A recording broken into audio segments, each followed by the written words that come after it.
Welcome to my channel. నేను ఈరోజు ఏం చేస్తున్నాను అంటే కుకింగ్ బంగాళదుంప దొండకాయ కూర చేస్తున్నాను ఫ్రెండ్స్. మరి తయారు చేసే విధానం ఎలాగో చూస్తాదమ్మా. మీకు నచ్చినట్లయితే ట్రై చేసి లైక్ చేయండి ఫ్రెండ్స్, సబ్స్క్రైబ్ చేయండి ఫ్రెండ్స్. హాయ్ ఫ్రెండ్స్, దొండకాయ బంగాళదుంప కర్రీ తయారు చేసే విధానం చూద్దామా. మరి తగినంత ఆయిల్ పోసుకొని 2 పచ్చిమిర్చి, ఆనియన్స్, కరివేపాకు వేసుకొని నూనెలో బాగా మగ్గనివ్వాలి. మగ్గిన తర్వాత 1 చెంచా జీలకర్ర ఆవాలు కూడా వేసుకోవాలి. వేసుకున్న తర్వాత తగినంత పసుపు, తగినంత అల్లం వెల్లుల్లి పేస్ట్ వేసుకొని నూనెలో బాగా మగ్గనియాలి. అల్లం వెల్లుల్లి పేస్ట్ ఫ్రెష్గా వేసుకుంటే చాలా టేస్ట్గా ఉంటుంది ఫ్రెండ్స్. తర్వాత సన్నగా తరిగి పెట్టుకున్న దొండకాయ ముక్కలు, బంగాళదుంప ముక్కలు కూడా వేసుకొని బాగా కలుపుకొని నూనెలో కాసేపు మగ్గనివ్వాలి. మగ్గిన తర్వాత మూత పెట్టేసి ఒక 5 నిమిషాల దాకా కుక్ చేయాలి.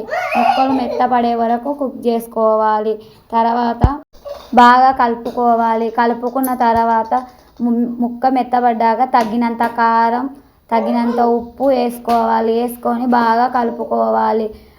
అడుగు పట్టకుండా బాగా కలుపుకొని దాంట్లోకి తగినంత వాటర్ పోసుకొని మళ్ళీ 5 నిమిషాలు ఉడకబెట్టుకోవాలి. ఉడికిన తర్వాత ఒక చిన్న మీడియం సైజు టమాటా ముక్క సన్నగా తరుగుకొని దాంట్లో వేసుకోవాలి. వేసుకొని అది బాగా ఉడికే వరకు మళ్ళీ 2 నిమిషాలు ఉడకనివ్వాలి.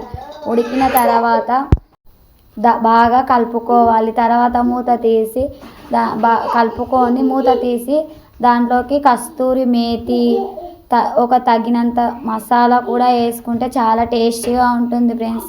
ఇలా కాంబినేషన్గా చేసుకుంటే చాలా టేస్టీగా ఉంటుంది ఫ్రెండ్స్. మీరు కూడా ట్రై చేయండి.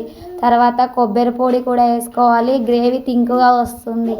బాగా కలుపుకొని ఒక 2 సెకండ్లు దాకా కలుపుకొని ఉడకబెట్టుకుంటే అంతే ఫ్రెండ్స్. చివర్లో తాజాగా కొత్తిమీర కూడా వేసుకుంటే చాలా టేస్టీగా ఉంటుంది. మీరు చపాతీలో చాలా